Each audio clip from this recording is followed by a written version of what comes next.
السلام عليكم اخوتي، جبر كاع راكم ملاح. قدماش تعيبه دعرايا ومرض في حياتي جا مشت بنادم كيما دونالد ترامب. السيد غير ما في 30 ديسمبر راح لواحد الحفله تاع راس السنه وقعد غير يعاود في كلمه سلام العالم.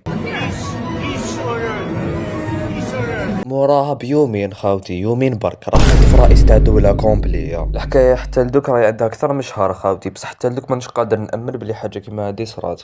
رئيس تاعو جا بلاد يصدمولو لدارو يخطفوه بيه بمرتو. راك تحرش هادي في الحراش ومساج تاع يدخلولك لدارك ويخطفوك بيه بمرتك. المهم قبل ما نبداو تسوش تصلوا على نبي وما تسوش ديروا جام وابوني ويعطيكم الصحة على انكا، نتوما فري العزاز ولي زوم والله ما نعرف نشكر خاوتي. Rest in peace, our granny, she got hit by a bazooka. Yeah, I think about her every time I hit the hookah. Kaboom. الحكاية قاع بدات كان رئيس تاع فنزويلا كان قاعد في امان الله يرقى الملك، كان قاعدة تتهموا بزاف جرائم، منهم تجارة بالمخدرات، تجارة بالبشر وعفايس بزاف واحد اخرين. كون نقول لهم الفيديو قادر يطير مي كي تجي تشوف هادو هما نفس العفايس اللي كان قاعد يديروا محبيبنا ترامب مع البست فريند ديالو ابستين. المهم انا الاتهام الوحيد اللي قلقني واللي قاعد يستعملوا ترامب مع بزاف رؤساء تاع بلدان واحد اخرين هي انه زعما لقى بزاف مهربين من فنزويلا، زعما مهربين تاع لا دروك وكذا. الور كو كي تجي تشوف الرئيس واش دخل جدو في المهربين يا تما قادر منا الغدوه هذاك القمارجي بدا يبيع لا دروك في ماريكان، تلقى ترامب قاعد يخطف تبون يا خويا شغل واش دخل. من هذا المنبر حبيت نوجه ميساج لترامب غير ما توشيناش تبوني، عبالي باللي السيد او يدور مع بوتين وكان عنده ديجا علاقات مع رئيس تاع فنزويلا، مي واحد ما يديرها بيناتنا يا خو. ماريكان ودزاير من بكري خاوه يا خو راك تعرف ديجا. وعندي الدليل دوك نجبد لكم السيدي، اصبر ها شوف.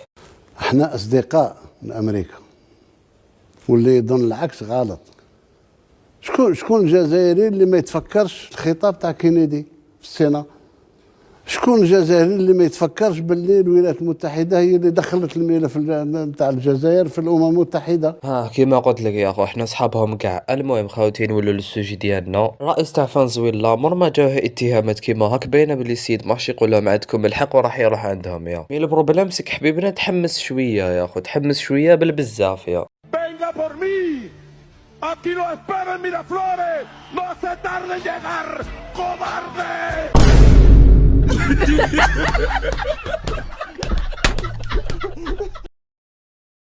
لو 3 جونفي ما باش الوقت شحال اكزاكت عجزت نضرب الله على هاد لي ديتاي الفايحين. سكان فنزويلا كانوا قاعدين في امان الله حتى وين تكبات لهم تريسيتي. بيان سور هما ماهمش عايشين في واحد البلاد باش تجيهم بحاجه نورمال.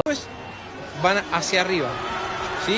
Si es por parte de su madre o parte... موراها بواحد 10 دقايق صدموا طيارات عسكرية من ماريكان من واحد الوحدة واسمها دلتا خاوتي. عن باك أسوأ حاجة ممكن أنك ديرها في قاع حياتك هي أنه تخلي هاد الوحدة تحطينيها عليك. المهم كيما على بالنا قاع صدموا على الرئيس، خطفوه به بمرتو وداوه لماريكان دي قاع على بالنا خاوتي. بصح البروبليم سكاع هذا صرا في نص ساعة خاوتي. عمرك سمعتها نص ساعة؟ التومنيل تاع هاد الفيديو ما درتهاش في نص ساعة.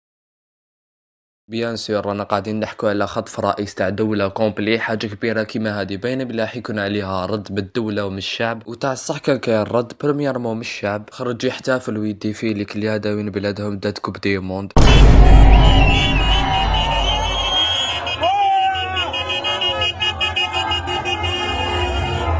ورد من الدولة خرجت نائبة الرئيس وسقست ماريكان على بلاصة الرئيس ديالهم ويبعثوا لها فيديو بلي مازالوا عايش.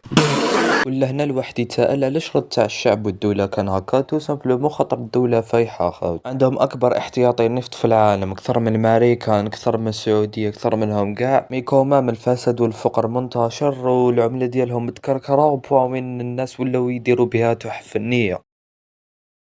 مور حادثة كيما هادي ترامب شدو جنون العظمة خاوتي، ولا يهدد ويربح لعيب الرؤساء تاع دول. اما لا فنزويلا شغل جابالهم ديراكت خاوتي. قال بلي شركات تاع النفط في ماريكان هما اللي راح يحكموا الدولة، وقال بلي راح يعينوا رئيس ويديروا انتخابات ويشوف يدا يساعدهم باش يقبلوا به. ومن هذا المنبر عندي لترامب اقتراح ان شاء الله بك يدوه سيريو. دعواتكم خاوتي ان شاء الله ندوها اذا قبلوا بيا راني نقول لكم. غير ما خرجت هضرة ما بيش إذا رسمية ولا لا باللي ترامب جمع كاع رؤساء شركات النفط تاع أمريكان وقالوا لهم يروحوا يبداو يجمعوا النفط من فنزويلا، مي هما ما قبلوش على خاطر قالت لي خرجوا النفط اللي كاين ديجا في فنزويلا عيانين، تما لازم يسقموهم ولا يعاودوا يديروا واحد اخرين في بلاصتهم، وهاد الحاجه اصلا تدي بزاف دراهم. وفوق كاع هذا لازم النفط هذاك مر ما يستخرجوه النفط يكون موسخ لازم يدو حتى الامريكان باش يعاودوا ينقوه، وشافوا باللي في الاخر كي راح يعاودوا له البيع راح يخرجوا بالخساره ما كاش الفايده. ثم تقدر تقول باللي ترامب هذا ونحرقوا جدوله بلا ما يدي والو هكا باطل برك. ما على باليش اذا هاد الهضره رسميه ولا لا بصح اذا صح هذه اكبر حشوه في التاريخ يا. المهم خوتي حبيت نقول لكم على الاخر متنساوش ديروا لنا جيم وابوني وقولوا لنا رايكم في لي كومونتير.